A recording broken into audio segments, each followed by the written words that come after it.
Should you practice Qigong in the wind? That is going to be the topic of this episode of Qi Life.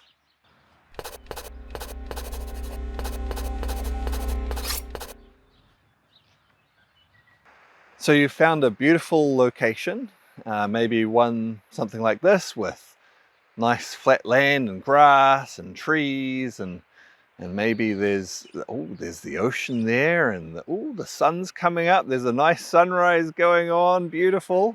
And you think this would be a great spot that I could do my Qigong practice. But there's a little bit of a breeze, a very gentle wind.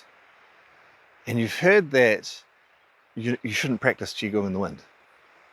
But yet in this beautiful location, there's all these aspects of the energy of nature that could really contribute to your Qigong practice. You're able to, one, just be inspired by the beauty of your surroundings, but two, there's some quite tangible aspects of the environment around you where you can tap into the energy of the trees, the energy of the ocean, the energy of the sunrise as well.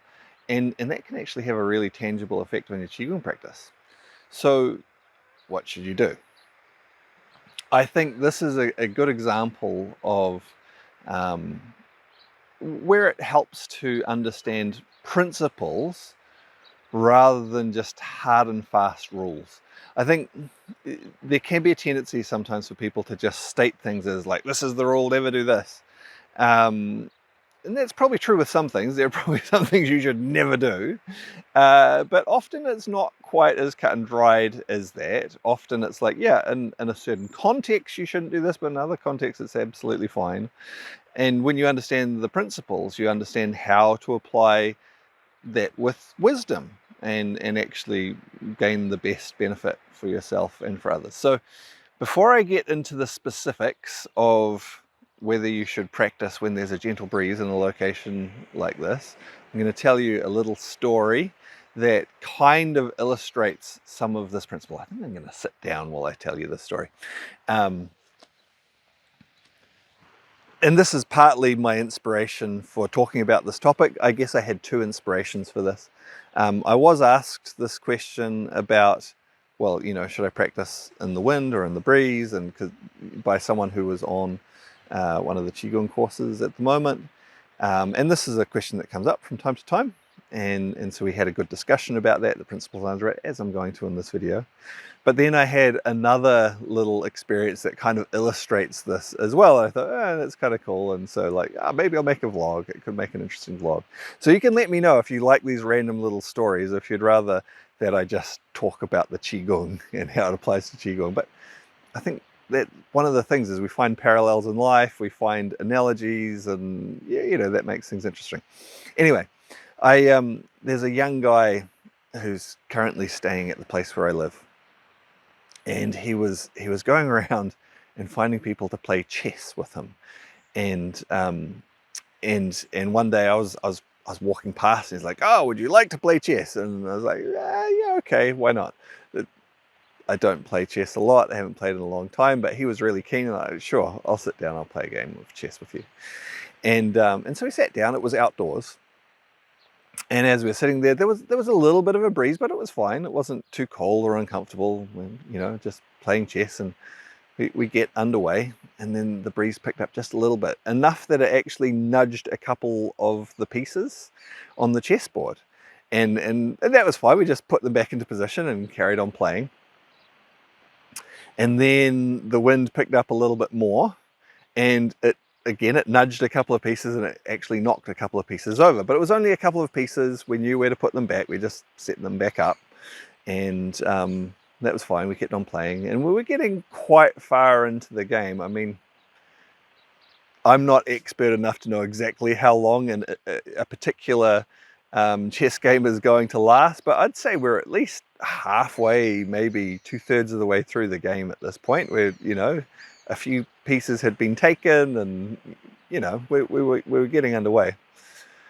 And then a big gust of wind came up and probably knocked over like half of the pieces on the chessboard, and we decided at that point, okay, the wind wins. Because it wasn't clear who was ahead at that point. It could have gone either way for either one of us. But I was like, you know what? the wind wins. We'll just pack it away. And we decided we'd play another time. All right, so that's my little story, and it does tie in with whether or not you should practice Qigong in the wind. So there is, when we're doing Qigong practices, there's a few things going on. Of course, there's lots of different Qigong practices where sometimes we're aiming to accomplish different things, we're using different methods, so it's not always the same. But within many Qigong practices, we're aiming to be very relaxed. When we're relaxed, we're able to be more aware of what's going on in our body, and relaxing the tissues of our body also allows the energy to flow better in a whole variety of ways, allowing the blood to flow better, not having tension in the muscles, allows physical force to move through in a more fluid way rather than a stiff, rigid way. It allows the nerves to be relaxed, and so they're going to conduct energy more, all of these different things. We want to be really relaxed, and that allows our energy to flow. As part of this, we often relax in quite subtle ways, even doing things like relaxing the pores of our skin, and these can tend to open when we relax.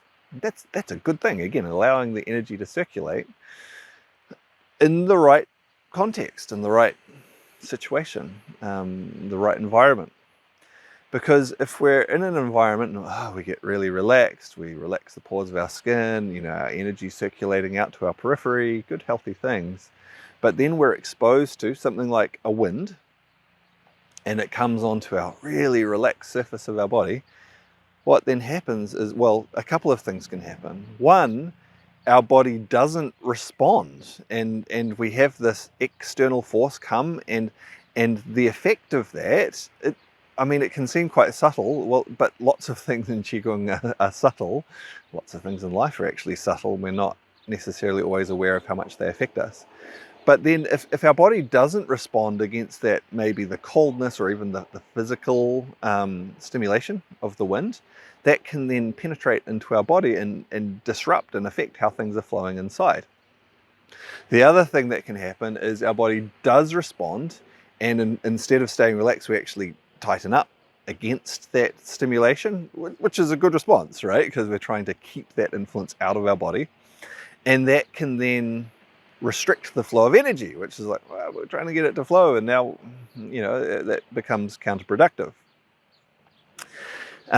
Or sometimes you'll get a combination of both of these things, where the influence of the wind penetrates and it starts to disrupt some things, and then you tighten up, whether it be right on the surface or even deeper in, some of the muscles tighten up, some of the nerves respond, and so on, which then creates, okay, we've already got a disruption, and now we've got tightness around it. It's like, oh man, you're really sort of disrupting your energy a bit here. All right, so on that basis, you can see why some people would say like, oh, okay, so you're like, never practice in the wind. Some people are like, never, even in a gentle breeze, you need to be in completely still air before you practice.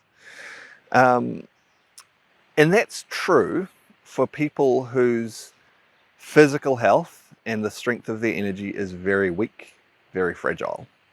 Because for them, their body's not able to respond necessarily, or the energy, their body, the two are connected, effectively to this potentially disruptive influence. And so you want to protect against that so they can get the most benefit from their Qigong practice and also not any harm. However, people who are healthy, people who are robust, who their energy is strong, are able to cope with this sort of minimal disruption.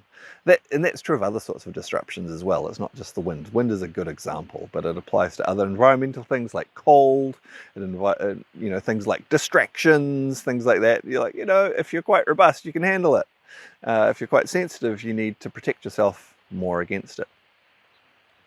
In many ways, you can think of our internal energy as being like a flame. And again, this is a good analogy for understanding should you practice in the wind or not.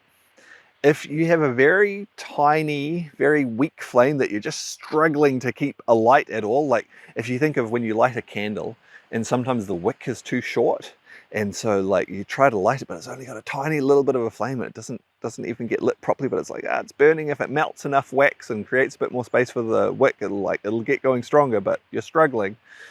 Oh yeah, any breeze, any wind on that candle, it's going to blow it out, and then you're struggling. If you have a stronger candle with a bigger wick and a good healthy flow of wax, it can handle a little bit more breeze. It still can't handle much, but it can handle a little bit of breeze. That's fine. It might make it waver a little bit, but it's not going to blow it out. That's fine. And then certainly as you get into a bigger fire and a bigger fire and a bigger fire, well, the breeze actually just makes that fire grow stronger. And that's true of our internal energy as well. It's in proportion to, how much wind we can handle is in proportion to how strong our body and our energy is. And so if we're of reasonably good health, we can handle a gentle breeze. And if anything, it will be gently stimulating to our energy. If we're in even stronger health, we can handle a stronger breeze. If we're in really good health, our energy is really strong, you can practice outside in quite strong winds, but it will be very, very stimulating. And that's what you find actually. It gets really, really stimulating. And what you then need to be concerned about is not actually that, the wind is going to, block my energy, that the wind is going to somehow, reduce my energy, but actually it might be too stimulating. So there's this principle, and when you understand this principle, you can apply it well. How am I feeling today? Physically, how's my body? How's my energy? When I practice in a gentle breeze, does it feel enlivening? Does it feel good? Does it feel like it actually allows my energy to still flow freely and be vital and strong? In which case it's probably fine. On the other hand, do you feel like, I get some chills, I actually feel like my body tightens up? Okay, maybe that's not for you today, and you do actually need to avoid that wind. You can also do other things like wear clothing, that protects you from the wind. And so you're like, okay, it's a little bit strong, but with a little bit of extra clothes, that's actually a nice balance for me. Anyway, hopefully that's a useful discussion of this principle for some of you. Again, let me know if you like the random extra little stories or analogies I tell sometimes in these vlogs. Or if you prefer, I keep it more strictly just to Qigong, straight. I mean, it's still related to Qigong, of course, but, more directly on Qigong. I'll probably still do whatever I want to do anyway. I mean, it's my vlog. I'll say what I want, but I might be influenced. I'll take into account your opinion, whether you like those stories or not. And of course, before I finish, one last look at this beautiful view here. Beautiful spots for some Qigong. There is a very gentle breeze today. So unless you're really sick and decrepit, you'll probably be fine practicing here today. Okay. If you've liked or enjoyed or benefited from this vlog, please, like, comment, subscribe, share, all those good things. And I look forward to seeing you on the next one.